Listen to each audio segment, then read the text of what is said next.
The reason I make money is because I read 100 books on business. You can't read 100 books on business and not make more money. It's impossible. Majority of people never actually make the transition. Everybody wants a better body, a better relationship. They think it's a trick. They think there's a template. Oh, there's a cheat code. Even their ego, when you're consulting them, they don't accept where they are. They don't accept their reality. Her husband died, her son died. It is your responsibility to make up for the people who can't. Every single person in that room had a flaw. A high performer will accomplish more in a week than most people accomplish in 10 years. They were all massive action takers. If you know how to string words together, you have the ultimate power in this world. Was there a moment where you realized I have to make a choice here? Yeah. Well, my girlfriend at the time, annoyed that I hadn't figured something out yet, when I got home, there was 3 suitcases. She had packed her bags and she was leaving. Living in Dubai, totally different lifestyle. So I called my wife up and I'm like, all right, make a Muslim. She was shocked. And I go to the mosque and I start meeting Muslims. And I'm like, this is not the picture I was painted. So listen, my head's still blown from the episode we just finished with Dan Henry. Dan is formerly known as one of the bad boys in marketing. He went from a pizza boy to building over $30 million online business. And we literally talked about everything from marketing to sales to psychology to funnels to building websites, even some controversial stuff that I'm going to allow you guys just to scoop in and watch it for yourself. So if there's one episode you don't want to miss, it's certainly this episode right now. Please like and subscribe to this channel. Your support means a lot to us, and looking forward to having you inside this episode. Dan Henry, welcome to the show. What's up, man? So Dan, if you ask most people, the one thing they want the most, they'll say freedom. However, everyone has a different answer to what freedom means to them. So the first question to you is, what does freedom mean to you? Freedom either means having enough money to solve any problem that could make you unhappy, or having the mentality to not let anything become a problem, or both. You've made a lot of money as an entrepreneur. You've become one of the top online marketers. And I want to talk about that. But first, let's go back to your early days. What was life for you growing up? Oh, I lived in Florida, which we were talking about this earlier. You just Google Florida man, and you'll see what kind of craziness happens there. I really modest upbringing, small house in a suburban area. My dad was a radio disc jockey. He was like a program director, DJ. And he lost his job because when everything went streaming, they didn't want to pay him a salary anymore. So he ended up working at Pizza Hut. I ended up getting a job there. He got me a job there as well. I worked there for 7 years. And then I started getting into the whole entrepreneurship thing, and it just took off. So it was very, very modest upbringing. Was there a moment where you realized, all right, you know what, I have to make a choice here? Yeah. Either this is going to be the rest of my life, or I need to do something different. Yeah, I remember it. His name was Gupta. I was on a delivery, edge of the delivery zone. It was the worst year in Chicago. I was in Chicago at the time. Worst year for temperature. Negative 16 degrees, negative 52 with wind chill. And I go to this guy's house to deliver his pizza. Now, he lived on the 15th floor, and the elevator didn't work. So I had to go walk up 15 flights of stairs. I forgot something stupid like his ketchup or something, which I don't know who puts ketchup on a pizza, but he made me go all the way back to the store, get him his condiments, drive all the way back out, walk all the way back up the stairs down, and he still stiffed me. And it was that day I decided I had to figure something out. Well, my girlfriend at the time was already, annoyed that I hadn't figured something out yet. And you know how like you haven't actually done any actions yet, but you just inside, you've made the decision, and you know, like, oh, no, I'm going to do it this time. Like, I know I am. I'm not just telling myself that. So I go home, and I was really excited to tell my girlfriend that. But when I got home, there was 3 suitcases. She had packed her bags, and she was leaving. And it was honestly the best thing that ever happened to me because, 1, it gave me time to focus. And number 2, it made me realize, like, I have got to completely change the way I look at the world, and I look at effort, and I look at work ethic. And I got a job at a sales company, which was the same sales company where Billy Mays got his start, the OxyClean guy. Yeah. And I never forget this. I spent 2 weeks learning this script. okay? And I get up there, and the gig was you would do this like cooking show demo thing, and you would sell this expensive set of cookware at like Sam's Club, Costco. So we go there, we set up the booth, and this was like my first sales job. So I was super nervous, and I thought, like, I look young. All I'd ever done was deliver pizza. Like, I'm not qualified for this. So I tell my manager, who was actually the manager for Billy Mays, I said, listen, I don't think I can get up there and do this. And he looks at me, and I thought he was going to give me this like Kevin Costner speech, like really like motivate me. No, he didn't. He like got in my face, and he's like, "You little," he was like really, really ticked off about it. And he's like, "We spent all this money on you. We flew you up here. We put you up in a hotel for 2 weeks. All you have to do is read the words that we taught you on this page. We spent years and millions of dollars making sure that these words work. Just read the freaking script. Can you do that?" I was like, okay, all right. So I get up there, I read it, made $1,500 in commissions that day. And that made me realize that words are everything. You know, every major war was started, they say it's like actions, it's not, it's words. Every major war started and ended because of words. Every relationship starts and ends because of words. Every president gets elected or not elected because of words.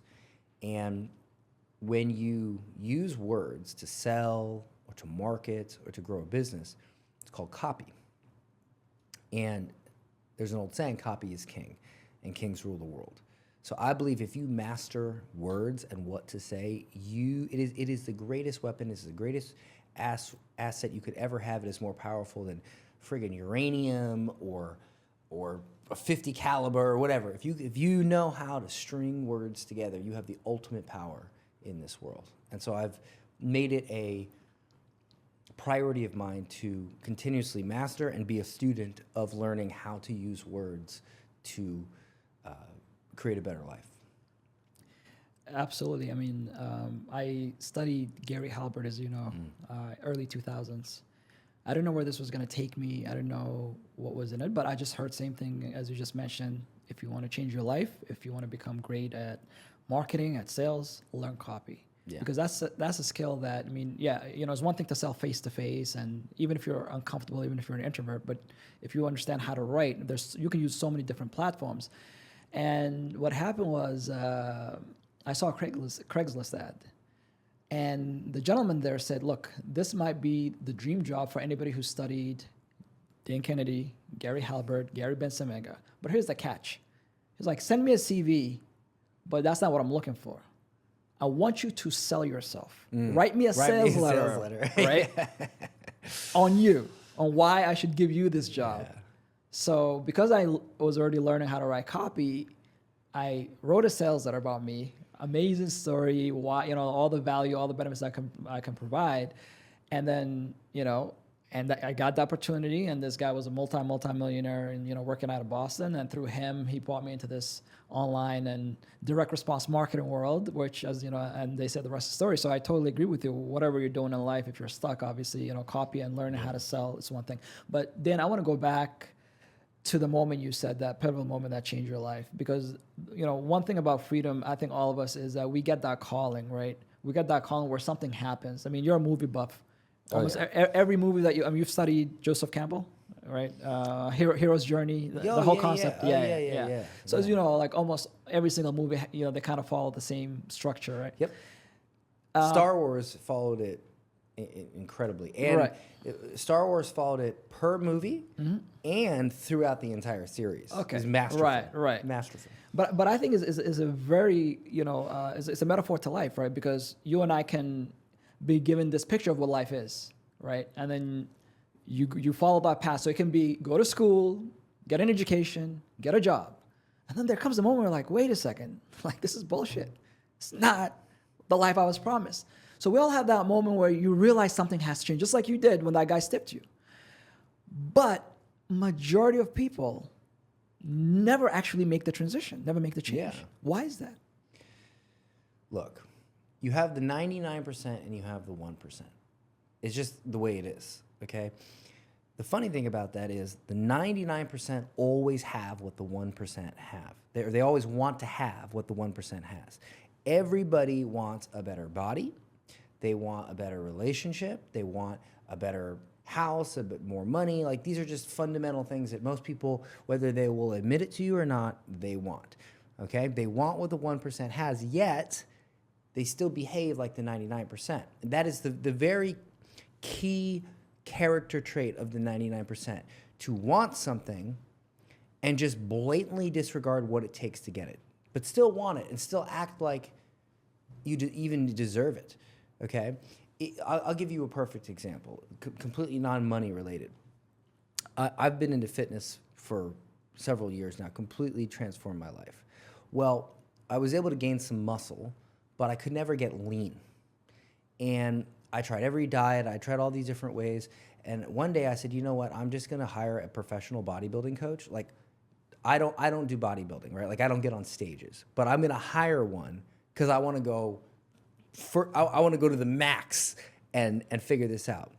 And I hire him, I sit down with him, and I said, I tried this, he's like, bro, he's like, eat chicken and egg whites every morning and eat tuna or chicken and vegetables and eat 6 egg whites for dinner. Do 45 minutes of cardio every day and lift every day. You'll be lean in like a month. And I was like, well, if I do that, yeah, of course. And he's like, yeah, exactly. What do you think we do on stage? You think we have some keto diet or something? You think we go and buy a Beachbody product? Or do you think we're just the type of people that has the mental fortitude to eat that diet? What do you think? And I'm like, oh my God. And then I realized that really it was really just a mindset. Like, I don't care if you have thyroid issues. I don't care what your situation is. You eat chicken and egg whites every day, you're losing weight. The end. Okay? It's, are you strong enough to do that? So I did it. A month later, I lost 25 pounds. 25 pounds a month. I leaned out like super quick. And recently I gained a little weight because of the traveling and the move to Dubai. Literally in like 8 or 9 days, right back to it when I went back to the diet. It's like I have complete control over my weight now. The moral of the story here is that people want things, but they're not willing to become the person that deserves them. If you eat chicken and egg whites every day, you deserve to be lean. If you eat Snickers and you go out to dinner every night, you kind of deserve to be fat. You just do. Sorry. If you don't read any books on wealth or business, I hate to say it, but you kind of deserve to not make a lot of money. If you read, I've read over 100 books on business. I'm sure you've read a lot as well. The reason I make money is because I read 100 books on business. You can't read 100 books on business and not make more money. It's impossible unless someone locked you into some sort of cube with the books and wouldn't let you out and put a little bucket for you to piss in. You will make more money. The end. So it's what differentiates the 1% from the 99% is the 99%, they think it's a trick. They think there's a template. They think it's some, oh, there's a cheat code. The 1% just go, you know what? I'm just going to accept it as it is. Want to be rich? I'm going to friggin' read 100 books on business. Want to be lean? I'm going to go to the gym, eat clean, and work out and do cardio every day. The end. That's the 1%. And when you decide, and that's the thing, you can decide to be lean. You can decide to be rich. You can make these decisions. All you have to do is make the decision to accept it. And boom, now you're the 1%. Yeah, I love what you said, that if you want to get different results, you need to become that person first. You know, my favorite self-development book is Psycho-Cybernetics. And what I love about it is, like, you know, you can want to become anything, but unless your self-image changes in accordance to that thing, it's not going to happen. Yeah. Right. And you know, the famous example he uses, like, you know, he'll bring somebody in because they feel like they have a crooked nose. And once he fixes their nose and they look different, they still feel they're ugly. Why? Because you can't change the inside. Yep. So my father used to say, you can wish in one hand and crap in the other and see which gets filled first. Yeah. Right. So what, and this is the reason I bring this up, because this is something that I struggled in. So I wanted to become, you know, a millionaire. I'm like, okay, well, this guy's making $1 million. I'll buy his course. I'll go to his workshop. And then once I do that, guess what? That thought comes back. Who are you kidding, man? Like, you're not going to make this happen. Do you know how much $1 million is? You remember you failed this class in school. Remember your teacher said you're never going to amount to anything? Yeah. But the one thing that helped me personally is that despite having those thoughts, I just took action. The more action that I took, I got a little bit of results. Confidence. Yeah. Right. Did you go through that same? Because it's easy to say, "Oh, Dan Henry today, he's made over $30 million. He's one of the most successful marketers in the world." But people don't see the journey when you got started. Were these same struggles that you had in the beginning? Oh yeah, I mean, I remember when I worked at that sales company, a real defining moment for me, though it was delayed. Like at the time, I thought this guy was just being a dick, and then later I was like, oh wait a minute, the owner of the company was a billionaire. And he used to have lunch with the employees every day. He would bounce around, and one day I got to sit next to him and have lunch. And I thought, I'm sitting next to a billionaire. I need to ask something. So of course I asked the dumbest possible question. I just go, hey Jeff, how do you get rich? Just completely primal question. And he looks at me and he goes, how many books a week do you read on money, wealth, things like that? I said, well, none. And he goes, He goes, well, then you don't want to get rich. I said, no, I want to, who doesn't want to get rich? He goes, no. You see, people who want to get rich, they read books on how to get rich. You don't. So you're wasting my fucking time. And when he said that to me, at first, of course, I'm young. I'm like, oh, this guy's just a rich dick. But later on in life, I remembered that moment. And I was like, that was the best advice this guy could ever give to me. Because as I started educating myself, it's sort of like if you're in a boxing ring and you've never boxed before, and the other guy on the end of the ring has been boxing for a few years, you would not have much confidence. You would be like, I'm going to get my ass kicked, right? Because that guy's been boxing, I've never boxed. However, if for the last 6 months, you were hitting the bag, you were sparring, you were doing all this, you would feel more confident. You'd at least know, oh, okay, I can protect myself. If he lights me up, I at least can circle and move it. So the more books you read, the more you educate yourself on these things, the more your eyes open to things, the less of that feeling you were talking about you had. It's like when I got over my fear of flying. I had a horrible fear of flying. I would spend Same here. I'd spend $30,000 on masterminds. I'd never go because I wouldn't get on a plane. And then one day I was like, all right, I'm going to learn to fly. So I started taking flying lessons, and that completely got me over my fear of flying, because the reason why people are afraid, the reason why people let these things bother them is one reason. They don't know why things happen. They don't know how they work. They don't know the mechanics of it. See, once I learned the mechanics of an airplane, I realized that when the plane does this, it's completely normal. Now, you can tell me, oh, turbulence is normal. I don't care. I'm freaking out. But if I learn really at a deep level why that's happening, and I'm in the controls and I understand it. And that's the thing, we always fear what we don't understand. Once you understand something, that fear goes away and the confidence replaces it. And so the more every day you can learn to understand things, the more that roadblock of fear and inadequacy and imposter syndrome just gets chipped away and chipped away and chipped away until eventually you're just flying down the road at 100 miles an hour. Yet most people don't read one book a year. Well, learn anything new. My dad, again, another thing my dad used to say, the world needs ditch diggers too. And look, I think everyone should learn. I think everyone should have the ability to make money. I think everyone should have the ability to be a better life. But it's sort of like,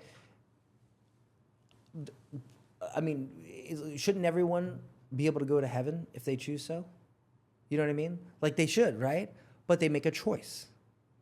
So if you choose, to live a horrible life, probably not where you're going.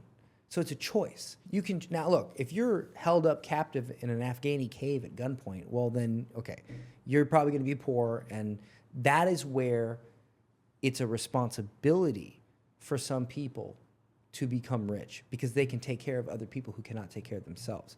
I always give to charity every year. We were out. There was this lady who she couldn't pay her rent. She was talking to my wife, and she was in a bad situation. She was from Palestine. Her husband died. Her son died, and I just paid her rent right there on the spot. I just gave her the cash for it, and then of course I had amazing blessings come to my life a couple of weeks later, which always happens, always, like times 10 or 20, you know. But the point is that if you make that choice and you become wealthy, or maybe it's not even money, maybe it's impact, maybe it's an audience, whatever. It is your responsibility to make up for the people who can't. Because there are people who, no matter what choice they make, they can't get ahead in life. That percentage. And so we need people to be rich. We need people to have voices. We need people to grow big audiences so that they can do the things and help where others can't. So not only do I think it's a responsibility and it's a choice, but for many it's a duty. Especially if you were born with any mere set of brains, it's your duty to be good at something. So let's help people get rich. When you got started in your business, you were a pizza boy. So I'm assuming at that time you had the dream, but you didn't know anything about business. You didn't know anything about copy. You didn't know anything about marketing online, generating traffic. So walk us through that learning process. What were the first things that helped you in getting in your journey to making millions online?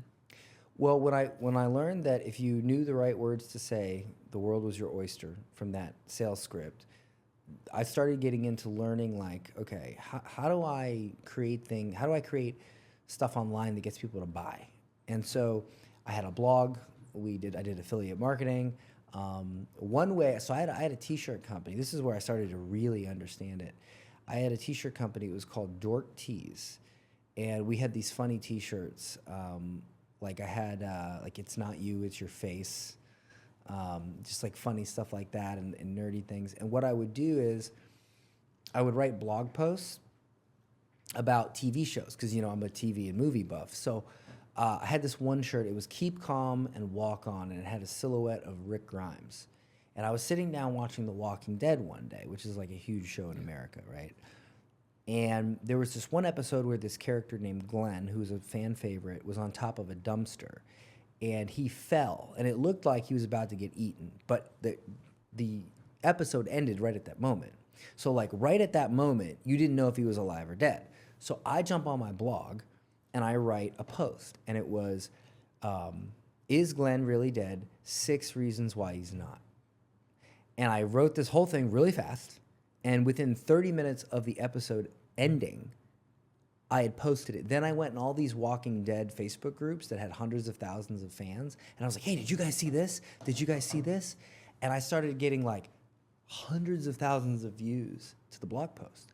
Well, at the bottom of the blog post, it simply said, love The Walking Dead, then you'll love this shirt. And it went right to my Amazon store, right to the product page. And the next morning I woke up and we had like 600 orders.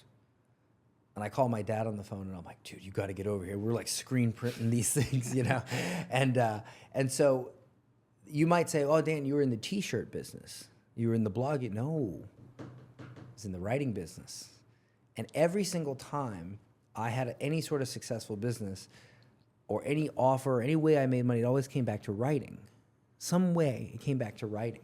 Even when I was younger, I had I did concessions at carnivals. I did cotton candy and I did like airbrush tattoos. I'd print out these little brochures with like copy on them, and I would hand them out all around in the morning, or I'd pay a kid to hand them out at the carnival, and it had like a map on how to get to me, and they would come and like that. Like I always made it about writing somehow, and so. I started becoming a freelance copywriter, marketing agency, made good money there. And then, of course, people started asking me, hey, how are you making money doing that? How are you making money doing this? And then so I was like, oh, courses, right? So then I created a course.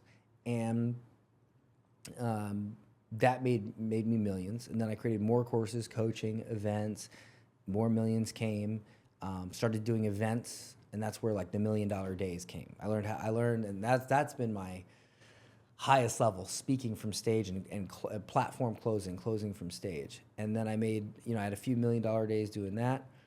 And then I started speaking at other people's stages. They would get up, they'd try to sell their own crowd. I'd get up, I'd repitch and massively increase sales and then get paid a cut for it. I didn't even have to deliver anything. So it just kept leveling up, but it always came back to words, writing, speaking, something like that. And then I thought to myself, writing is very hard. It's like a creative thing. So we started taking all of my writing models and things like that and we built our own AI software. We built our own AI model, and then we started letting other people use it so that they could make money with freelance copywriting without having to be a freelance copywriter. They can use the AI, and so, and we're doing very well with that. And so the whole point I'm trying to make here is that I love learning how to use words better, helping other people do it, and helping other people make internet money. But it always comes back to some sort of writing, and so. I would say that I'm one of the highest paid writers in the world, except for maybe like J.R. Tolkien. She's a billionaire. Well, there might be a few guys, but you're definitely one of the top. Yeah, for sure. yeah. Anybody like her. Yeah. Now, there are people watching this be like, okay, Dan, you keep saying writing, but can you define like how writing copy is kind of different than just people writing letters to, I don't know, their mom or anything else? Yeah, so I'll give you an example, right? Let's say that you go to somebody's website, and it's just a normal everyday website. It's just like contact us, about us, whatever. And let's say they're a CPA. Okay, they've commoditized themselves. They're basically a commodity. This CPA, that CPA, whatever. But if you go to their website or you read their email or something like that, and there's this letter, and it starts out, and it was like, I remember my heart sank to the bottom of my stomach when I got the bill. The IRS asked me for over $1 million. That's $1 million to go to the government. And just last week, I was reading about how they pay $90,000 for a bag of bolts that normally costs $90. So I'm paying $1 million of my hard-earned money because they don't even want to shop around for a bag of bolts. This can't be real. And like, let's say it starts out like that. Now you're like, oh my God. Like, you start thinking about it. You're like, I'm paying too much or, what if I told you that our average client that makes over $1 million a year pays less than 6% in taxes? And what if I told you that that is actually their fair share? You see, people will often complain that you should pay your fair share, but your fair share is what you pay according to the rules. But the government, they don't want you to know the rules, and that's why they make them complex. And what we do is we help you take advantage of what you already should be doing, what's being taken from you by intentional confusion. And we make these are so much better ways to say, hey, I'm a CPA than about us, contact us. Here are our services. We've been in business since We've been in business, so nobody cares how long you've been in business. This is the power of copy and the power of words. You read it and you're just like, oh my God, I've got to work with this person. You that night you go to bed feeling sick that you've paid what you've paid in taxes. Right. I don't know if you've ever heard me use this analogy, but do you have anybody in your life that maybe you haven't spoken to in a while because of something dumb, some stupid thing? I think we all do. We all do, right? Yeah. Now, you haven't called them, right? Now, let me ask you, do you get up every morning, do you look in the mirror as you're getting dressed, and do you pretend that you're getting ready for that person's funeral? No. If you did do that, do you think you'd have a much higher chance of calling them? You would, right? But why don't you do that? Because it feels... Yeah, just not... It feels bad. It's just... exactly. One not urgent. Yeah. One recurring human trait is we constantly avoid doing things that make us feel bad, but that would cause us to do the thing we already know we need to do. You need to pick up the phone, right? You need to get a new CPA. You need to lose weight. You need to do these things. But you avoid thinking about the thing that would actually drive you to the action because it feels bad. What copy does is it gets you to think about it so that you do take action. And it might make you feel bad, good, worried, confident, and everything in between, but it gets you to feel. It gets you to feel so that you do. Right. And usually it's something you already know you should do. Yeah. And just to make it clear, you don't want a CPA putting something on their website to like swearing at somebody or making them feel stupid, because that would also make them feel bad. But I think Depends on the market. it depends on, but ultimately, if you're a good copywriter, you want the person to first say, man, that person understood all these hidden thoughts Yes. that I didn't want to bring to the surface. Right. And because they were able to get me to that level, they must even now have the solution that I've been looking for, right?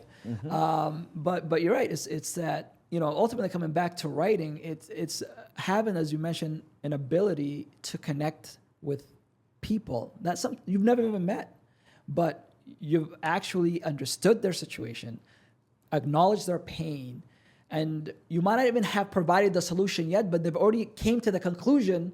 You have that, where most other businesses, most other people are trying so hard to convince their audience with stupid stuff like you said, we've been in business, we're a CPA, we're your trusted this. Most people talk to their audience about what they care about, not what their audience cares about. Yep. Now, what process do you use to ensure that when you're talking about somebody or to somebody that you really can connect with them and define their pain so that they know that, you're somebody who understands them? So what I used to do is, I've read a lot of books on copy. I've attended a lot of conferences. I've paid for a lot of masterminds. I've twice in my life paid $50,000 for a one-on-one phone call with world-class speaking coaches. Like I've taken a lot of notes as a result of this. And so what I used to do was I would basically create my own little matrix and my own little system of rules of like, okay, I go to do this, I need to do this first. Because, you can't remember all this stuff all the time. I mean, you learn all this stuff, it leaks out of your brain, like you got a leaky bucket, because human beings, we're not robots. So I would take notes and I would just make my own little sort of framework, my little magic notebook. And each time I would create something, I would find something that I forgot to do. Well, when AI came along, I just created my own model where I took all those notes, programmed it in, and now I basically say, okay, here's some inputs. It already knows how to think like me because I trained it how to think like me. So it spits it out pretty much almost exactly like I would say it, and then I sit there and I polish it up. But for a lot of things, I can just do it off the top of my head now because I've done it so much. And also because I had a mastermind where I had about 100 people in, and it was an expensive mastermind. It was like $55,000 a year. We did a call a week. Every week I would get on a call and people would be like, this is what I'm saying. This is my pitch. And I would just say it back better. And that just trained my brain to just be like natural, like it's like ingrained in me. Like if I go order a coffee now, I'm like speaking in copy, But for something like extravagant, I use my AI system that I created, and then I polish it, and then I mess with it, and I make it really great. I want to go back to what you said earlier. When you said you did this sales training, you went and the guy told you to read the script, and you didn't want to do it, and then he had to like get in your face, and you did it, and you made $1,500. Yeah. So today you can obviously you've got proven results, right? Mm-hmm. You can hand somebody how you've achieved it. Yes. And we're going to talk a little bit about that. But why is it that still so many people, just as you were at that moment, they're like, I don't want to do this. Yeah, I might be able to make it, but they have all these issues why they don't want to do it. I'll follow the process. I'll follow the script. But they don't have somebody to get on their face like you did to force them to do it. They just don't want it bad enough. Yeah. They really don't. And look, I've had people pay me $100,000 for consulting, and they still didn't want it bad enough. They still didn't take the advice. They still didn't want to do the work. They just wanted to pay. It's like a gym membership. You pay the money to feel like you're going to the gym, but you're not going to the gym. Because at the end of the day, if the gym closed, you could get out there on the road and run every day. You could go pick up a boulder if you wanted to and work out. Like, you either are or you're not. You either want it or you don't. The end. Because I've had people who have paid me nothing, who have sat there and begged and pleaded for advice. And I'm like, you know what? I can tell you're going to do something with it. And I've given them that advice, and they've literally gone off and made millions of dollars. I've done free videos on my YouTube channel where I've like broke down somebody. I had a guy, I've got it in my phone, Did a free call with him just from YouTube content. He messages me the other day and he says, Dan, if you don't mind, I want to ask you a question. I'm at $50,000. This is a kid, by the way, who's making nothing.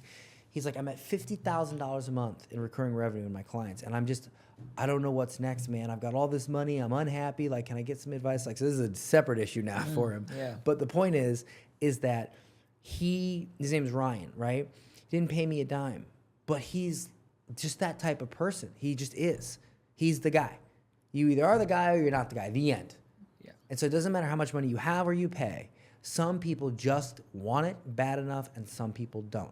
And some people, like me, I didn't want it bad enough for years until one day I woke up and I did. Yeah. You either want it or you don't. The end. No, regardless of the amount of resource, that's the difference. The 1% are people who they want it so bad, it doesn't matter how many resources they have or don't have. Yep. They make it happen. That's the thing. Yeah. So check this story. Also, another guy named Ryan. In 2007 or 2008, I don't remember the exact year, we were at the Info Summit. And at the time, we were in Dan Kennedy's platinum for about a year, but I was working with my mentor, you know. I had a side hustle, but really I was just focusing on, the work that I was doing for him. I think I was making about $75,000 a year. So one day this kid comes to me and his name is Ryan Fletcher. And he's a really good copywriter, right? So Ryan says to me, oh, so, you work with Tom? I'm like, yeah. Oh, you guys in Dan Kennedy Platinum. So he's like, this is great. I'm like, so what do you do? He's like, well, I was a UPS driver, and I think he was trying to get into medical school, but just was having a hard time. And he's like, I picked up the Ultimate Sales Letter. I read the book. So he's like, from January to June, as a UPS driver, I made $10,000. From June to December, he made $150,000 writing copy. And then he went on to write for Agora and all these people. Yeah. So in my head, I'm like, wait a second. I am going to this guy's mastermind 3 times a year. I sit next to him. I get to ask him questions. And at the time, I'm not making $150,000 a year. This guy reads a $20 book, and then he goes on and makes $150,000. And the reason I'm bringing this up, but even within the mastermind, right, I realized, there's 18 guys, all millionaires. And here's the thing. Every single one of them, you've been in mastermind settings. People talk about everything, family problems, employee problems, limitations, all these things. Every single person in that room had a flaw. Oh, yeah. Had personal problems, relationship problems. But the one thing they all had in common that I realized, and this is really the reason to success, or one of the key pillars to success, they were all massive action takers. Despite how they felt, they got an idea, they wanted to do something, they were in execution mode. Yeah. They dealt with all the other things afterwards. So, I mean, is this something you've also noticed between your most successful students, that these guys just, regardless of how they feel, whether they believe something is going to work or not, that they just take action? So a high performer will accomplish more in a week than most people accomplish in 10 years. Because, I'll give you an example. I have sat there and I've gone to a conference and I've had somebody come up to me and I'm like, oh, what's your business? And they're like, oh, I'm getting this thing together, right? And they explain what it is. I see them the next year at the same conference. I'm like, hey, how's it going? They're like, oh yeah, I'm almost ready. I'm gonna go create get my LLC like next week. I'm like, bro, go on to the website right now and pay the $70 and register your LLC. What are you talking about? And he's like, no, yeah, I'm gonna do it. I'm like, no, do it right now. I'm like, seriously, do it right now. Like, you could sit down here and in the next 5 minutes have an LLC. Well, yeah, no, that's the difference. Is people, they sit there and they talk about things that they're doing. They want to feel like they're, at the end of the day, grab your computer, go to the website, punch in the numbers, put in your credit card number, and hit it. Then print it out, go to the bank, do it, boom, you have a company. All in a few. I've started probably like 17 or 18 companies in my life. Because, sometimes you have to start a company. Like, for instance, you buy a real estate property in the United States, you go create its own LLC for it. I've literally done it in an hour, like real quick, kind of like while I'm eating. This is something that people take months to figure out or to do or to wrap their brains around. I'm doing it while I'm eating lunch, like I'm like, company, okay? That's the difference. Is you build this thing up in your mind. It's so easy to do. It's so routine. You build it up to be this mammoth thing. and then you treat it as such, when in reality it's like you imagine it to be a mountain, but it's a pebble. And at any point, you have the full ability to take that pebble and go, but you imagine it as this mountain that you can't even begin to climb. And why do people do that? it's just how it's how they're wired, man. And it's how I was wired that way. You have to step outside of your default programming to even call yourself an individual. Because if you say, like for instance, right? Let's say you say, I don't know, I'm politically, let's say you're a conservative. Are you really? Are you really? Like, are you really a conservative? Because I would bet that your parents were conservatives, right? Yeah, of course they were. Got it. At any point, did you challenge those beliefs?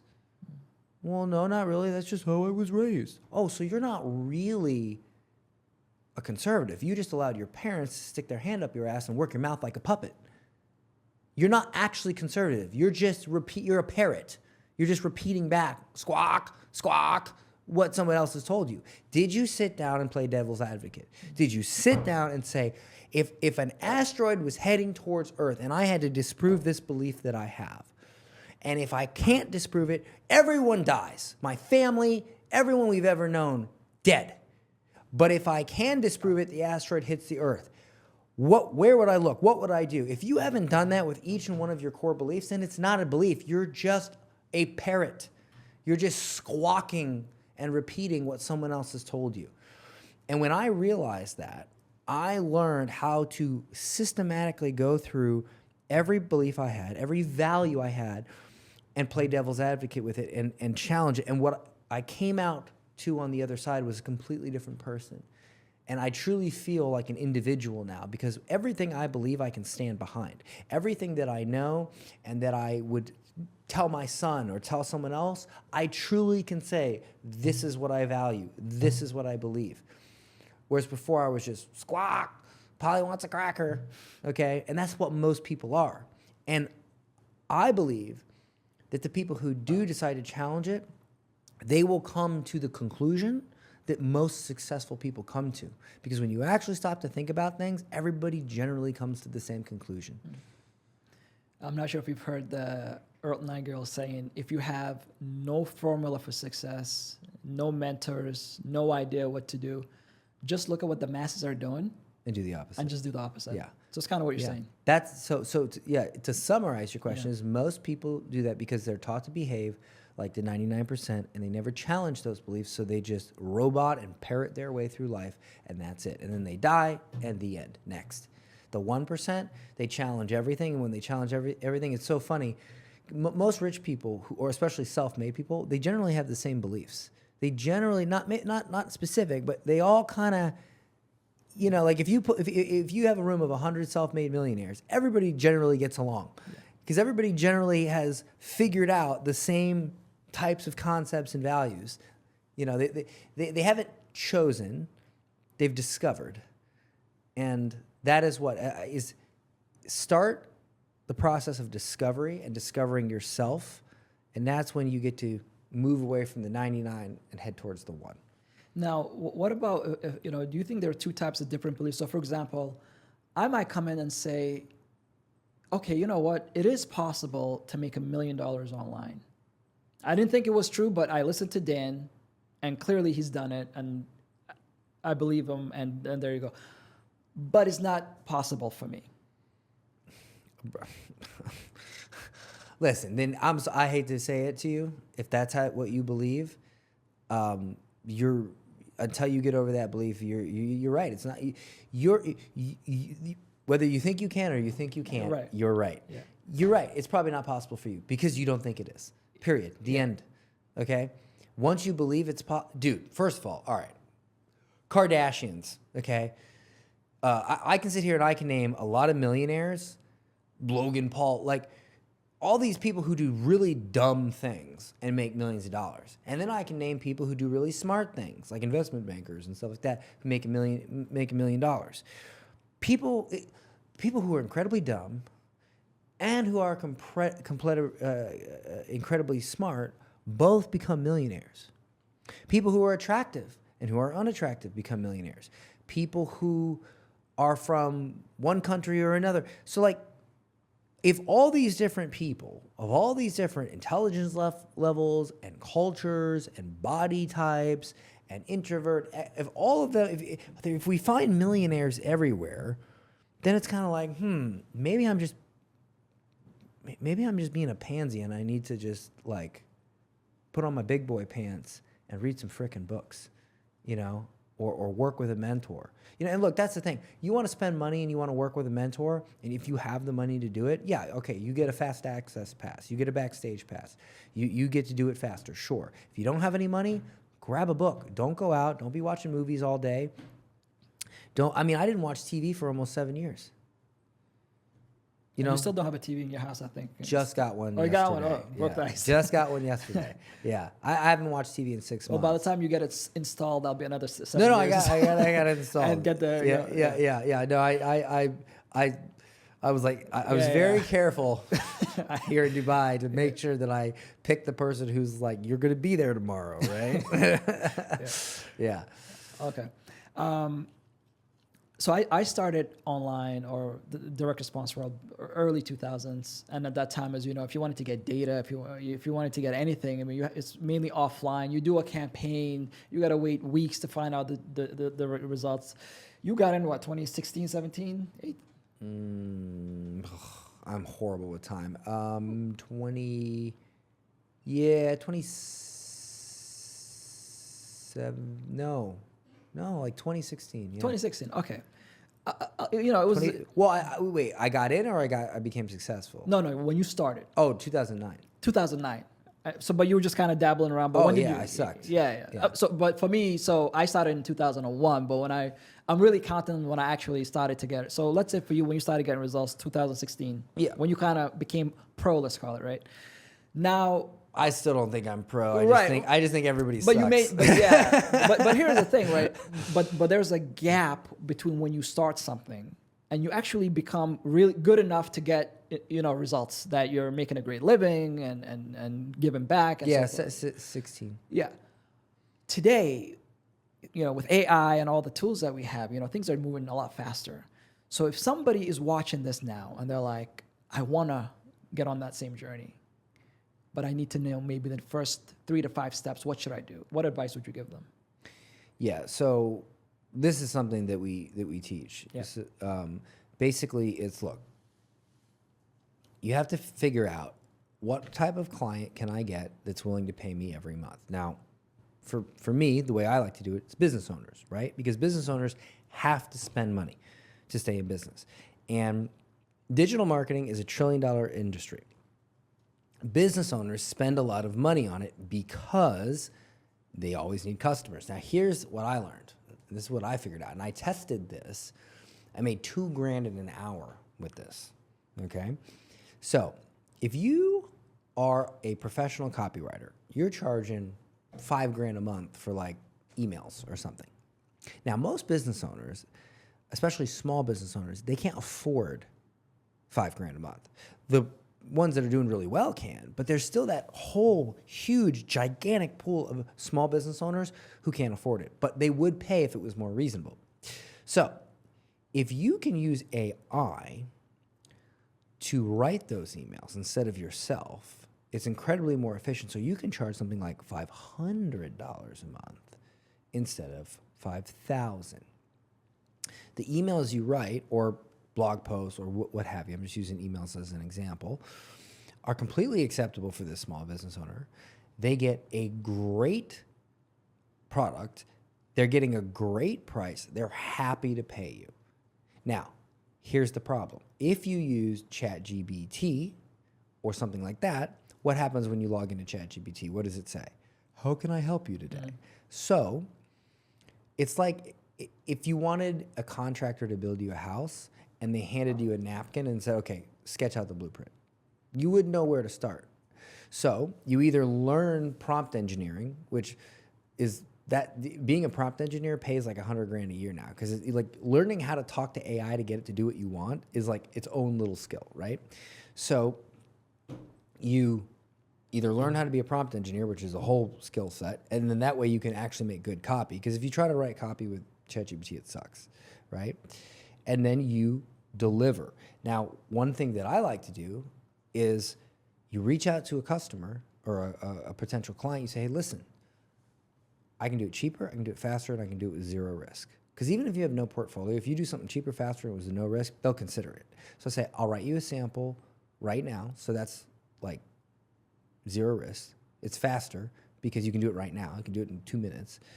I'll write it for you so you can see my work without having to wait, without having to pay me a dime first. So that's zero risk. So you know that the copy's good. And I'll do it cheaper. I'll do it for a lot less than a professional copywriter would charge you. So they at least consider it. You send it out. Even if you send a sample out to 10 business owners and only one says, oh, I like that, I'll pay you. Would you reach out to 10 business owners a day to be $500 a month richer every day? Even if it took 20, even if you sent out 20 samples, if you were $500 a month richer every day, would you reach out to 20 business owners and give them a sample, right? And so what we did was, and I did that. I landed 4 clients in an hour at $500. And then we did it for our list, and we wrote a book for $500, like a lead magnet, like a little lead magnet for the business. We made an offer, $500, we'll write your book for you. We sold 300 of them in like a couple days. And then nobody was like, oh, this is horrible. It sounds like AI. Like, we had amazing reviews. And so that is how I would use AI to make money. And then, of course, to make it easier on people, we made our own software. We let them use it to do it. So it took me 6-7 years to taste success. It took you just about the same time. But right now, somebody can say, I'm going to open up this AI tool, provide this solution to these people that already have this problem, and make $500 a month. And how many clients can you do this for? Is there a limit, or? So here's how I approach it, right? If you use our software, it's a promptless software. You just answer the questions, and there's like a ton of different tools. If you want a blog post, if you want an email, if you want tweets, you just answer a question that's about the business. So what happens is, if you get the client, you say, hey, answer these questions. Pop, pop, pop, pop, pop. You copy and paste them into the software. It spits out the copy. So let's say you had 10, 20, 30 clients. You could totally manage that yourself. But let's say you were scaling to like 50 or 100 or 200 clients, or the clients you did have, they want tweets, blog posts, this, emails, all this stuff. Well, then what I would do, and we teach people how to do this as well, is we say, okay, you hire a VA or multiple VAs, virtual assistants, and you have them do the customer service. You could even do it for sales, and you have them do it, use the tool, and that, because look, can you do it 10 times, 100 times faster? Yes, but even still, you got to copy click, you got to email the copy to the client. Like, it's still time. Let's not make it unrealistic. Yeah. But why do it yourself when you can pay a VA $3 to $5 an hour to do it? And then, because they're just copying and pasting, emailing the client, processing payments, you're paying $5 an hour to a VA, but when you do the math, that's like this much of the total revenue. And I'll pay this much of the total revenue to just chill out and do podcasts with my buddy Nido instead of having to do it myself. Do you think it's better to start with like one niche, or just go out as many as possible and maybe narrow it down later on when you find somebody that likes it better? I think in the beginning, you cast a wide net, and then when you find somebody that because look, would I go to a dermatologist if I hurt my foot? Not if you're smart. No, right? Would I even go to a general practitioner if I broke my foot? Not if you're smart again. You would go to a specialist. A specialist. So when you are a specialist and you only write emails or you only write for a certain industry, you are the specialist. And so it's easier to sell, and you can even charge more. So at some point, what I would do is I would do as much as you can and then look back and go, okay, who were the easiest clients for me to sell, the happiest clients? That's my jam. That's how I would approach it. That's how I've always approached it. I want to ask you a different question, Dan. I've worked with a lot of businesses over the years, and if you ask me across the board, what's the one thing they all had problems with, and it comes down to one thing and one thing only, whether they're a dentist or a real estate agent, it didn't matter, is that they weren't able to get enough customers, enough clients into their business. Mm-hmm. I know this is one of the main things that you're known for. What have you learned over the years that some of these businesses are doing wrong, and what can they do to fix that so they can get flood of customers or clients or patients coming into their business? So the number one way to get more customers is you have to create attention. All right. Years ago, I had another marketer friend of mine, and I was chatting with him, and I said, "Hey, is there any really good marketing books that maybe I haven't heard of? I need a new book to read." And he goes, "Yeah." He goes, "It's called The Game by Neil Strauss." And I'm like, I look it up and I'm like, bro, this is a book on how to pick up chicks. It's a pickup artist book. Like, what? Why would I read this? You know, I'm married. Like, what? He's like, no, dude. Read the book, but every time you see the word woman, replace it with customer. And I'm like, really? And he's like, trust me. He's like, literally, whoever made this stuff up was a marketer. They just flipped it around for women. And I'm like, come on. And he's like, no, seriously, read it. So I read it, and I'm like reading this thing, and I'm like, this is marketing. Yeah. I'm like, what? This works on women? I'm like, what? And it's funny because it all made a ton of sense. And like one of the things was a concept called peacocking.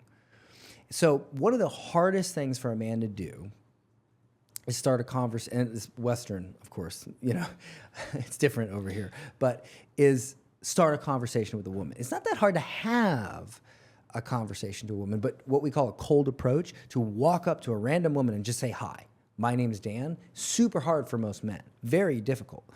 So what peacocking is you would wear something just really weird or flamboyant or just off the wall, because if you go out and you're wearing this incredibly ridiculous outfit, women, their natural inclination is to walk, because women don't care. They can say hi to anybody. So they walk up and they're like, "Oh my God, that's hilarious," or "I love your hat," or "Where did you get that?" Now they've started the conversation.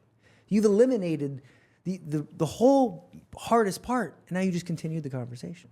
There was a guy named Mystery who was famous in the 90s for this. He was on MTV. So one thing I did was I read this like, oh man, that's genius. So I started implementing that into my marketing like crazy. And they call it peacocking because, you know, if you take all the species of birds and you lay them out on a table, the peacock stands out the most because it's very beautiful and different colors. So I was at a marketing conference once, and I wanted to get more clients. So I took a top hat and I sewed bunny ears onto it. It was the most ridiculous possible thing you could imagine. And I wore it the entire conference. Well, people were like, "Who's the bunny ear hat guy? Who's that guy? Who's this guy? Who's that guy?" And it was like chatter, right? Well, I ended up going in, and Tony Robbins was speaking, and I ended up getting front row. He's like walking around. He's like, "Some people express themselves through this and through that and through art." And then he looks at me and he goes, "And some people express themselves through clothing, like funny hats." And in my head, I'm like, "No, dude, this is just lead gen." But yeah. He grabs the hat, puts the hat on his head, walks around for 5 minutes talking with the hat on his head. So now everybody sees Tony Robbins, the biggest guy you can say, the whole conference, right, with this hat. And then I'm on camera. He puts the hat back on me. So the rest of the conference, everybody's walking up to me, and I'm connecting with people. I made multiple six figures from that like $40 investment into a weird hat. That's crazy. The more you can figure out how to get attention by doing things that are just out of the, and it doesn't have to, like, I obviously went the wacky route. That's one route of a bazillion. You don't have to be wacky, okay? But you just do something different. For instance, how many businesses out there help you get government grants in the United States? A ton, right? You know who one of the most successful guy? The guy crazy. Matthew Laskow. Yeah. He would do these ads with question mark, and he would be screaming the whole time. Yeah. And he's like, you know, government grants, free money, you know. Yeah. And it got attention, and he made it. He made it entertaining. If you can get attention and you can make things, people like to be entertained. I don't care what business you're in. I don't care how boring you think you are. You could be an accountant, the most boring person on the planet. You can make it entertaining. And so that's the thing. Figure out how to get attention through entertaining, through comedy, through emotion.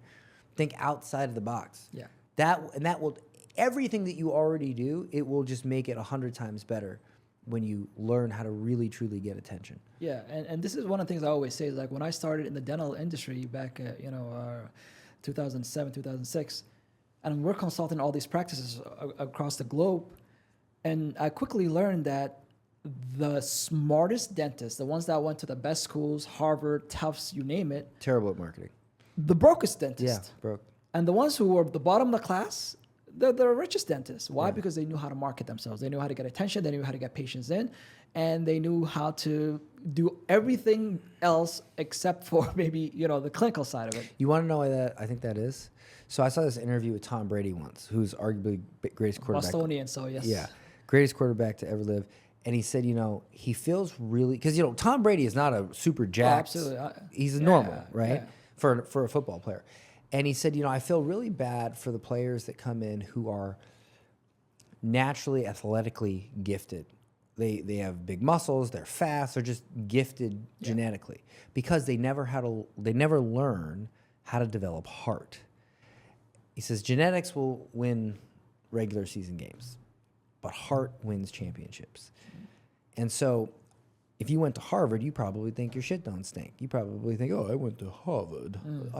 People should just know that and walk in the door. Nobody cares. Right. Nobody cares you went to Harvard. Nobody. 0 people care that you went to Harvard. What they care about is, did you get their attention? Did you make them laugh? Did you make them feel comfortable? Okay. And I think the doctors who didn't have Harvard as their education, they had to develop what was needed. Absolutely. Yeah. So. Even their ego, when you're consulting them, they don't accept where they are. They don't accept their reality.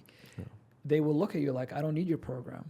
I don't need this. Like, but you haven't had a patient in your practice for the last 30 days. Yeah. Someone lied to you and said Harvard mattered. They think I'm telling you, they literally thought you open up a practice and patients will beat a path to their door, which is not the case. Yeah. How many times does somebody who has a toothache sit in the office and look up and go, oh my God, Harvard. Yeah.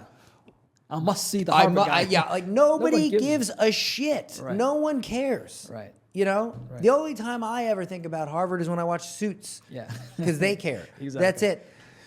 So in today's social media world, right, where you see so many people online, and how it's getting harder and harder to get attention. What are some of the strategies you would advise for people to apply if they're trying to get attention in a crowded market?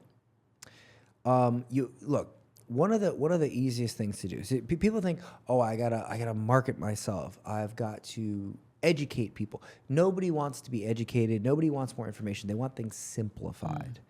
There's a psychologist who does this brilliantly. Her name's Dr. Julie. Have you ever heard of her? Dr. Julie. No. She's this Australian psychologist, and she does these reels that get millions of views. And she explains complex psychological subjects with like little objects and toys and stuff. So she's got this one really famous reel where she's got a basket. And in the basket, she's got a bunch of crumpled pieces of paper. And she says, imagine this basket is your life and your memories. And in therapy, what we do is we take this basket that's completely full and overflowing with experiences and bad experiences and trauma.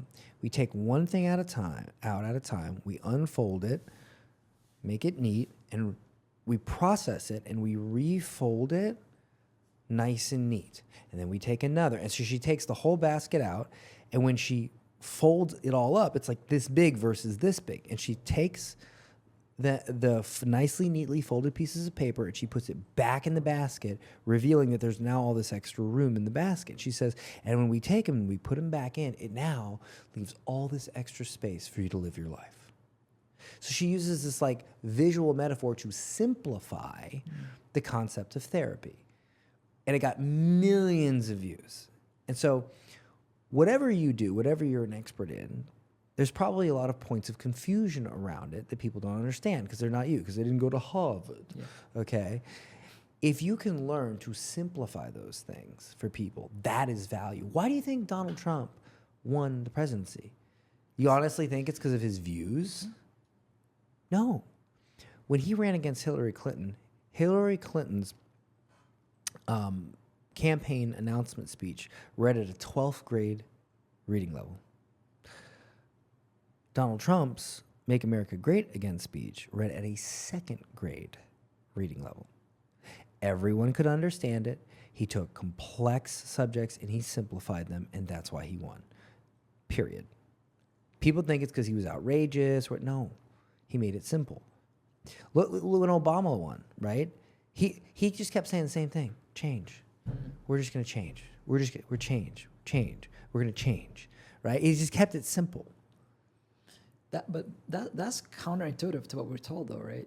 I mean, we're told to be smart, to go to. Who told you that? Right. I mean, but that's what we think. Even if people didn't tell us, we think to be successful. Well, yeah. To be rich, to be the president, you must be very articulate. You must be able to speak at a very high level. But reality is the opposite, as you're saying. Well, look, just because someone said it doesn't mean it's true. Like, Right. I'll give you an example, right? Most things in life that we think are true are not true. Do you know? You ever been in an elevator and you went and you pressed the closed door button, and because you want the door to close, Yeah. right? Well, I don't know how it is here in Dubai, but in America, there was this study done or something, and they figured out that people just wanted a sense of control, right? And so after a certain year, they stopped making those buttons work. They don't actually work. You just press it. It doesn't do anything. It just makes you feel like it's doing something. People were getting nervous in elevators because they couldn't control the buttons. But it made it like more expensive or something to let them actually do that. So the elevator companies just left the button in, but it didn't work. And so nobody said anything because it didn't actually close the door, it just made them feel like they were in control. See, most people don't know that, right? Most people also don't know that there's like there's unexplained scientific phenomena like why a bumblebee can fly. Like scientifically, it's not even supposed to be possible, right? Like we don't even understand gravity, but we just accept this stuff, It's like when most people accepted that the earth was flat for years. Some people still think it's flat, but you get on a plane, you see the curvature of the earth, people think all kinds of weird stuff. Doesn't mean it's true. I want to talk about building an audience. I know you were known as one of the top Facebook marketers. And today I see with content creation and all these, successful entrepreneurs building their brand and building their audience just through organic. Have you seen a shift from paid to organic? Yeah. And what would you advise for people to focus on? Well, I believe organic is the new thing. And it's because paid it used to be easy. See, the reason why everybody did paid was because it was easier to pay money for views than have to be talented or smart or what have you to get views.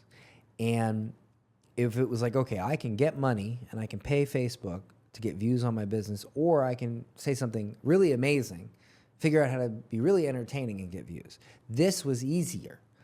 But today it's the opposite. It's actually easier to figure out how to be entertaining online than it is to pay because it's way too expensive now. And the whole online advertising space has become hyper politicized. It all leans heavy left. So if you do or say anything that's even remotely right-leaning conservative, you get like shut down, etc. You basically have to have blue hair with a pride flag on your face to get your ads approved these days. Okay, it's stupid, And look, whatever is your flavor, whatever you care, great. But if I'm paying you for advertising, don't push that crap on me. Okay, and at the same time, don't give me these stupid rules that make it impossible for me to make money. And then also at the same time, make it incredibly more expensive than it used to be. You know what I'm saying? Like, it's now like literally easier to develop talent and become entertaining than it is to do that. Yeah. And so that's why I believe organic is better, because when you stop paying for ads, the next day you get nothing, right? Like, let's say you took 20 grand a month and you spent it on ads. Yes, you get an immediate sale if the ads are good. But if you stop spending 20 grand a month, guess what happens? It stops. If you spend 20 grand a month on editors, copywriters, I just spent 10 grand to put soundproofing in my office just so it sounded good when I did my videos, right? If you invested in that and you put out content, let's just say you stopped. Guess what happens the next month? You still get leads. Because that content's still out there if it was good doing the work. You know what I'm saying? Yeah. So like, think about that. You don't get an immediate dopamine hit of, oh, I got a lead 2 seconds later. Because you spend money on ads at 9 a.m., you can get a lead by 10 a.m. Right. It's not like that with organic. You got to wait a second.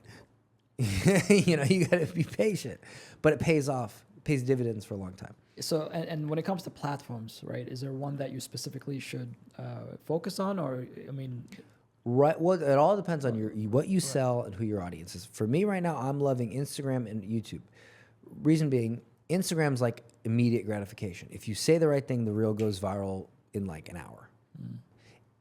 YouTube, it's a slower burn, but the people watching a YouTube video, way higher quality people. Because it's like book readers are always the highest quality customers.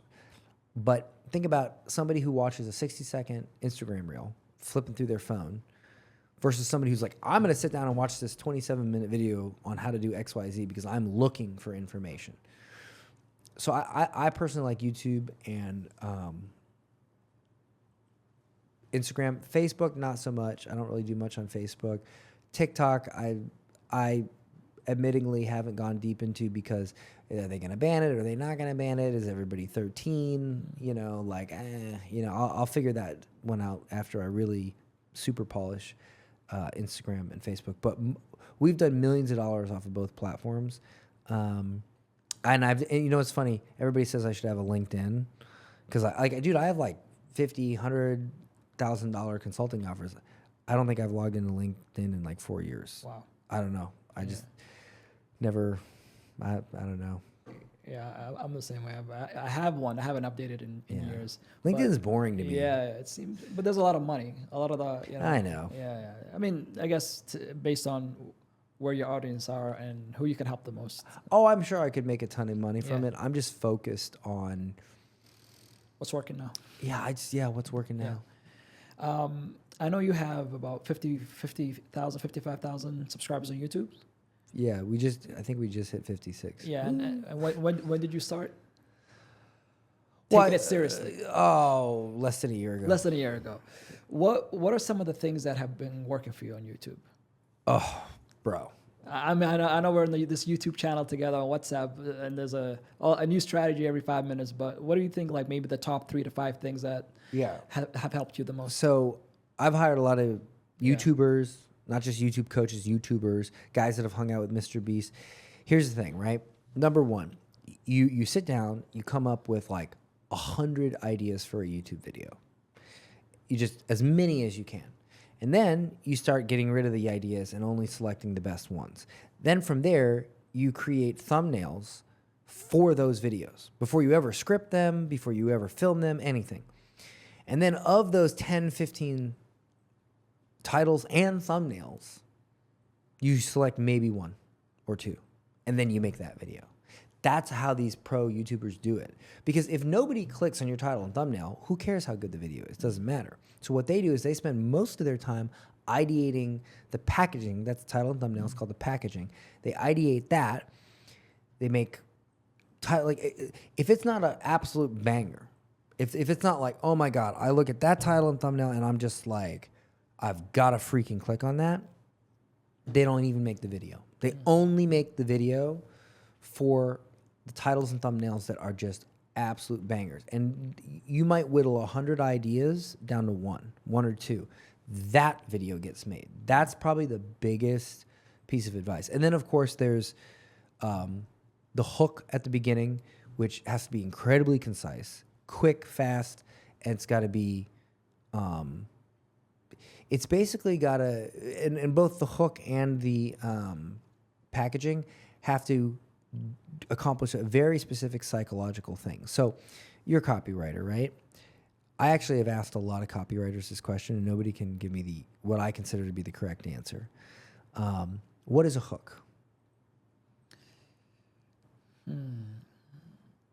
A hook is, in a way, you're trying to get somebody's attention, but in order for you to do that, you have to try a lot of different things, and sometimes to create them to ask, okay, I need to know this more. Like you kind of create like a curiosity, right?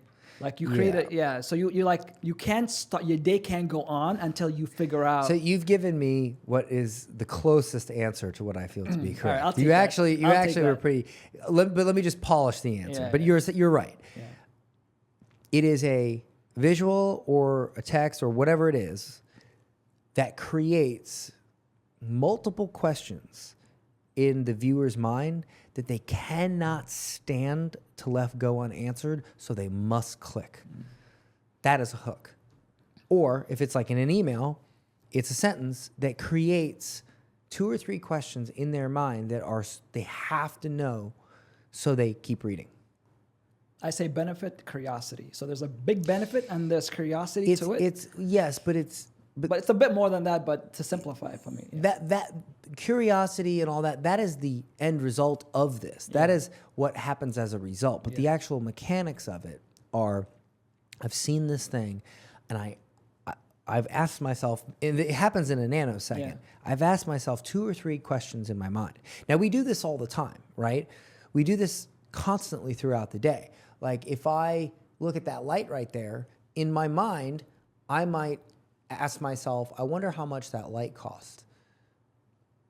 But I don't really care enough to bother asking anyone. I don't care, right? Like I saw this road thing and I thought to myself, I wonder how that compares to the one I have. But I didn't care enough to actually ask the guy, like, hey, how is this? Because it's just, I don't know, I don't care, right? That's a good way to put it. But if I was sitting down at a coffee shop and I overheard somebody say, dude, I bought this off-plan property in Dubai and it doubled 6 months later, I'm going to walk up to that guy and I'm so sorry, I overheard you. What development was that? Like, I'm going to ask because I have to know. Yeah. I have to know, right? So if I see a video or if I see something and I just think to myself, I have to know. One of my most popular YouTube videos was I spent $500,000 on gurus. Here's what I learned. Now, if you see that, and then I put 3 gurus that people know in it, which is funny, I didn't hire any of them. They were just different gurus. You got attention. They think he spent, first of all, what are the questions? Why the heck did he spend $500,000? What did he get? Like, what happened as a result of that? And what the freaking heck did they tell him? I clicked on that as well. You did? I couldn't. There you go. Yeah. And then I had another one, which was, it didn't get as many views, and it was like, how I fly private for free. So in my mind, and that didn't do as well. And in my mind, I'm like, okay, I'm thinking about, I think back to it and I think, well, he probably doesn't really fly private for free. It's probably some janky, weird, and it kind of was, because the whole concept was, I go to a city, I fly private, but when I'm there, I do a 1-day event. I charge $5,000 a piece, because you saw I did it in Dubai, right, exactly. And then that pays for the jet. So did I really get it for free? Depends on how you look at it. But you still want to find out. It got views, but not as. It wasn't like, well, when would I ever fly private? Like, I don't need to fly? Like, it's not as like as interesting. And I think because people have seen so many of similar type in a way. Yeah, and it also, how do I get first class for free? How do I get It also creates confusion rather than clarity. Curiosity. Yeah, because when you hear that, you're thinking, well, how does that apply to me? But if you hear, oh, he spent $500,000 on gurus, Right. he learned something. It's kind of more cut and dry. Right. You know, in Because fact- the other one, you're kind of looking for a catch. You're like, okay, I'm sure there might be something to Yeah. it. Where this is pretty straightforward. You spend Yeah. $500,000. Okay, I want to learn from this guy. And a lot of what we are doing is experimental, because sometimes I'll have a video that I'll say this and I'll be like, oh, I don't think this is a great hook, and then it blows up, right? Like, and I'm also trying to experiment with stuff that's outside of just things that have happened to me. Like there's this book, I forget, it's a very long title, but it's about Elon Musk, and it's a really great book. It's by Ashley Vance. I forget the title because it's so long, but I thought about doing a video like 19 business lessons from Elon Musk in 19 minutes or something like that. And I was just going to break down these principles that he, like first principles thinking. Do you know what first principles thinking is? In a way, but go ahead. So basically, this was actually going to be the first Yeah. one I shared in the video. Yeah. So basically, Elon Musk had this crazy belief that space travel should be affordable. But the industry had already sort of decided that rockets were incredibly expensive to build. But he challenged this idea. He's like, well, are they really expensive to build? So he broke it down to their most basic elements, aluminum, titanium. And what he found was that rockets actually weren't that expensive to build. The raw materials Yes. were actually incredibly cheap. And so in SpaceX, he instructed his team to just approach it differently and like, let's get the raw materials, let's do this. They built the Falcon 1 rocket, which should have cost $90 million for $7 million. Wow. And they launched it and it was successful because he simply did not accept the industry standard that rockets were expensive. Most of the cost of a rocket is made up. It's not that expensive to build. And so this is called first principles thinking. It is where you take what the society, the industry, or the collective thought has already accepted as the standard solution, and you re-challenge it. And you say, no, I don't think that's true. Let me dig into that. That's where innovation comes from. So like I did this once. I owned a bar and restaurant years ago in a small town in Florida. And in this town, it was a sports bar town. And everybody had already accepted that the only type of bar that would work in this town was a sports bar. Well, I challenged that idea, and I made it a nightclub theme, because what was happening is the younger crowd in this town were driving all the way to Tampa, which was an hour away, to go to a nightclub. They were drinking, driving, and getting killed. And so I said, okay, for that group of people that doesn't want to drive all the way to Tampa, I'll make a nightclub local. And it worked, and 14 months later, I sold that bar and restaurant for $300,000 profit, because I challenged the assumption that it would never work, and I figured out how to make it work. And so breaking down things to their most simplest form and challenging what has already been accepted, that's first principles thinking. And you can apply that in life and in business anywhere. And so like that's just an example of one of the lessons I was going to share in this video. So I don't know if it'll do well or not. We'll see. You know. By the way, don't drink alcohol, kids. Yeah, I don't endorse I will that talk anymore. about. We have about 10 minutes, and I want to kind of go from your life then to now. But one thing you said to me, about a week ago, we're kind of brainstorming something with you, and you're like, give people what they want, right? I was talking about some ideas that I had, and I'm like, man, I've been doing this for a long time. And sometimes we kind of forget when we want to launch an idea, we want to create something, we want to make a YouTube video, that we all think it's going to work because we like it. Yeah. But we don't see it from the other person's perspective or giving people what they want. So how can you shift your mindset to like always giving people what they want? And how do you even know what they want? Well, it's so funny because people generally will tell you what they want. Yeah. You know, I see a lot of comments in and even I would watch like Alex Hormozy videos, and I know Alex, and I knew him before he was popular. Yeah.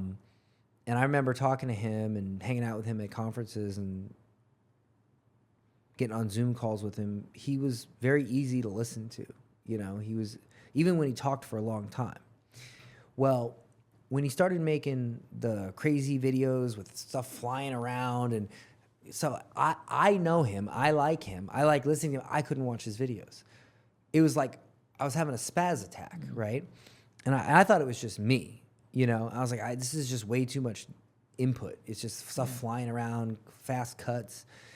Well, I started noticing in the comments that people were saying the same thing. They were like, this is like way too spazzy, you know, like I miss the old videos. Well, just a couple weeks ago, he announces, hey, we're not doing this anymore. We're doing raw. Yeah.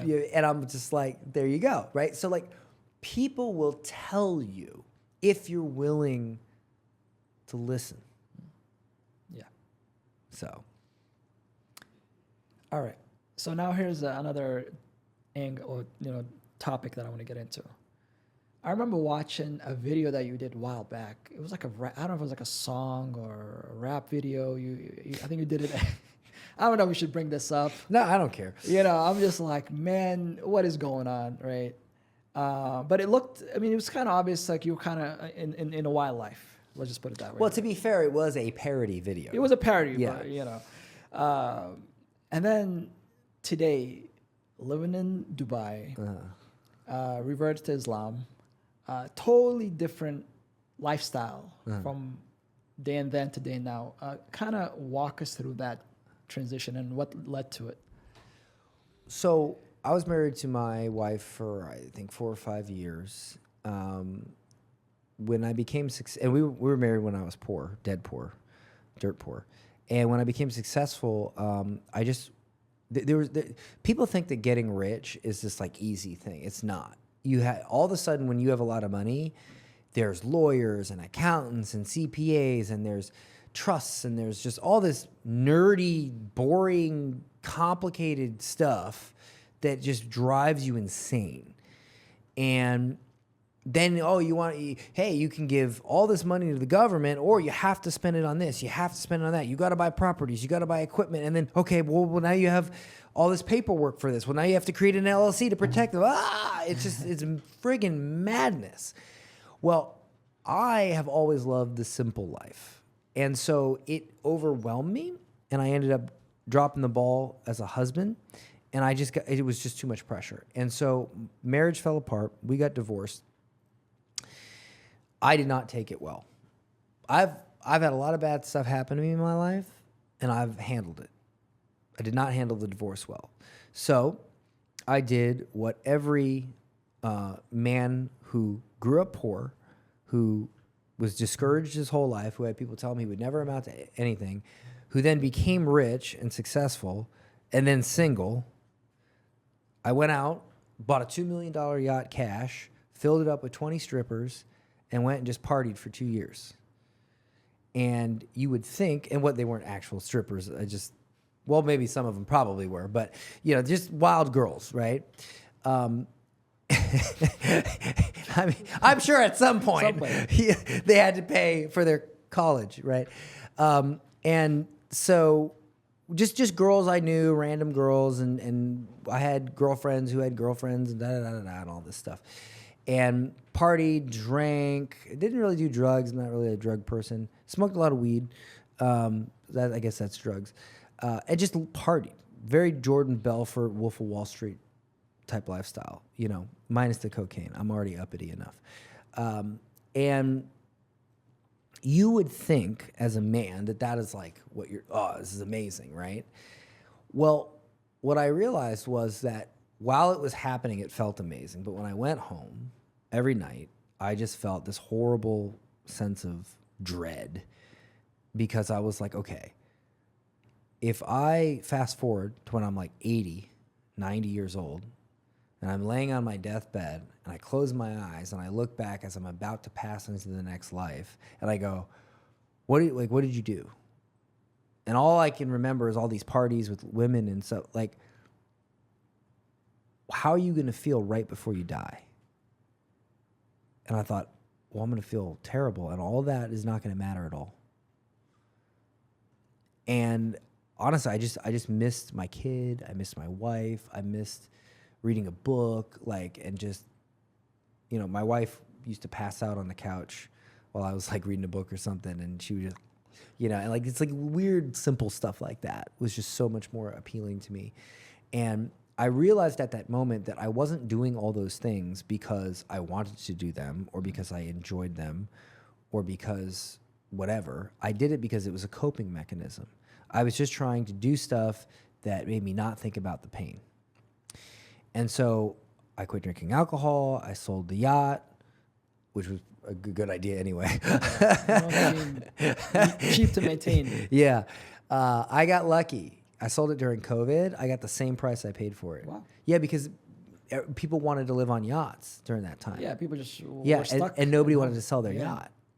Okay. And my broker was like, hey, do you want to sell the yacht? I'm like, yes. Please. Yeah, bye. So thank God I got out of that one.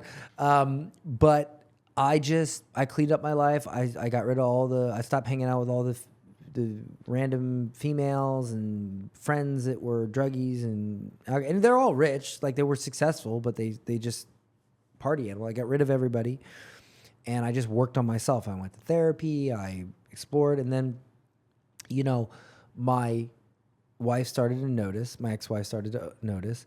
And then she decided to revert to Islam, which I'm American. So of course, when you're an American and you have no education around Islam, you just immediately go to Arnold Schwarzenegger and, Rambo and AK-47s and Allah Akbar and suicide bombs and all this stuff. That's where your head goes because that's all you ever knew. And so I freak out and I'm like, oh my God, she's going to turn my kid Muslim. This is like the worst thing that could ever happen. Worst possible thing. So I fight her at first on it. And I'm like, you can't do this. Yeah. And then I sat down and I thought about it, right? And I'm like, okay, wait a minute. You gotta think clearly. You gotta think clearly about this. And I said to myself, if I fight her on this and I let him go out into the world, especially the Western world, they're going to tell him that the second he has a bad day, he should be a girl. He should dye his hair blue, strap on a rainbow-colored thong, and walk his happy ass down the parade, and he's now a digit or a tree or what. Just going to teach him to be some insane thing, right?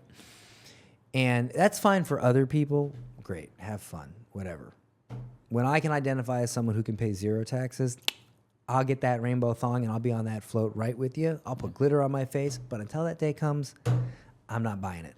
So I don't want my son to be any part of it. So I thought, okay, I'm holding my hands up and I'm like, Muslim, trans, Muslim, trans. Because I know if he's a Muslim, that ain't never gonna happen, right? I'm like, okay, Muslim. So I'm like, executive decision, fine, make him Muslim, screw it. So I called my wife up and I'm like, all right, make him Muslim. She was shocked. She was like, really? I was like, listen, this is a calculated decision here. Just do it, right? So she does it. Now I think, okay, I got to understand this religion because, what happens if he comes home one day and he's doing some weird stuff? I got to understand it, right? So I start reading the Quran. I start going to the mosque here and there. They have the little events and stuff. And I go to the mosque and I start meeting Muslims. And I'm like, these people are incredibly kind.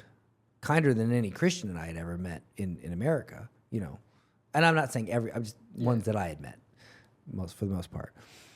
And I'm like, this is not the picture I was painted. I read the Quran and I'm thinking it's going to be like, kill the infidel. No, it was way chiller than the Bible. And I grew up Christian until I was 21. Then I became agnostic for many years. My family's, Christian. And I was just like, this is not like, there's Islam as Americans have painted it. And then there's Islam. And I was like, oh, this is awesome. I don't know what this is, but this doesn't actually exist. It exists in people's heads. There's this. And I just was like, in my attempt to combat it, to fight it, or to whatever, I was like, oh my gosh. I was like, this is the answer. Like, this is it. And I converted to Islam. As a result, walked into a mosque one day. I said, all right, let's do this. Do the Shahada. And it fixed, because, I quit drinking. I cleaned up my life. I went to therapy and it fixed a lot, but it didn't fix everything. And when I converted it fixed everything. And then I had converted. My wife was obviously Muslim. I cleaned up, everything made sense. And so I probably asked her over 300 times to remarry me. And she, at one point she said, I'd rather light myself on fire. And one day I just got a text and she's like, all right, this makes sense. Let's get remarried. And so we got remarried. We spent a year in America, Costa Rica, trying to figure it out. And then we visited Dubai. And I said, this is it. I love it here. And we just, screw it. Packed up, moved to Dubai, bought a villa. Here we are. As I just kind of, our entire discussion, I feel like can be themed around one thing. Just challenge. Yeah. Challenge your thoughts. I mean, you had thoughts about Islam. You challenged it. And it seems like nothing good will ever come to you in life unless you really challenge the reasons and the thoughts and whatever's been holding you back. Exactly. And now, I mean, look in your life, the transition and from where you were to where you are today, I think we can sum it up. It's all because you've, at every stage, whether from that pizza boy who wanted to become successful to the party boy who didn't know what life, what direction was going, to where you are today, it all came down because you challenged a certain challenge, a certain difficulty in your life. Exactly. And look, I understand that not everybody's going to agree with my views, whether that's my views on Islam, my views on the whole pride movement, my view, whatever. And look, I'm okay if someone doesn't agree with me. Whether you're okay if I don't agree with you is a different subject. But people have different opinions. Yeah. Totally cool. And if you don't agree with my opinion, I respect that. But here's what I can say. It is actually my opinion. I can stand by my opinion because I have challenged it from here and back. Yeah. And so I if you don't respect my opinion, that's fine. But at least respect the fact that I stand by what I say and what I believe because I actually believe it. I'm just not repeating what someone else said. And I challenge everyone to take that same approach. Absolutely. I mean, I think, that's spot on. I mean, at the end of the day, if you're just willing to take everything that comes to you, whether it's your opinion, whether it's what you're doing in your life, and you've never actually can go back and say, well, wait a second, is there a different way? Is there a different idea? I mean, coming back to Islam, I grew up in America without any Muslim friends, right? All my friends were non-Muslims. So when you talk to them about Islam, they're like, no, we know this guy. I've been practicing since I was 14. I've been praying. They're in my house. They're literally, they grew up with me. But then when you watch somebody else who's been watching TV and CNN and all these channels, and you talk to them about Islam, they're going to tell you this is, the worst religion. Yeah. But as you mentioned, and you probably thought the same, it too. Right. But when you actually open the Quran and you actually were around Muslims, you get a total different experience. That's why I don't really blame the Americans who have this. Like, I get comments on my social a lot from very hateful people in the West. I understand them a little bit because they don't know. Yeah. They don't know. They just don't know. Somebody taught them wrong, and that's it. Yeah. And so I try not to have any hatred in my heart for Absolutely. The same way. Dan, it's been an amazing interview. A lot of valuable insights, but I have one last question for you. Somebody watching this right now, they're stuck, they're struggling with something in their life, and they want to get on the journey to their own freedom. What advice would you give them?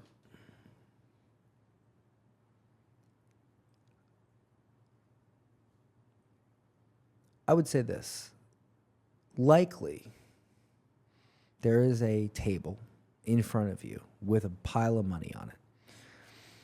And it's right there, but you're not willing to pick it up. And so instead of trying to find the table and find the money, and maybe it's not money, maybe it's reconnecting with a loved one, whatever that thing is, realize that you don't have to find the table. The table's right in front of you. You just have to accept that you need to walk up to it, bend down, and pick it up. And if you're willing to do what's required, if you're willing to stop wanting things, don't want anything. Instead, focus on becoming the person that deserves it. That's when you'll get it. Great advice. So Dan, I know you've created a new AI tool, and this is designed to help accelerate people to build in their own online business. tell us maybe a little bit about it, and also people who are interested to learn more, where they can go to find out. Yeah, so essentially what you're doing is you are becoming an AI freelancer.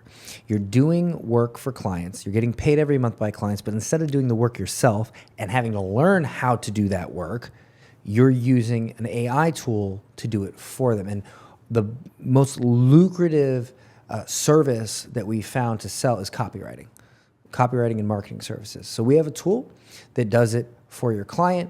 You just pop in you ask your client questions, you pop in the answers to our tool, it spits out the work, boom, you charge every month, good to go.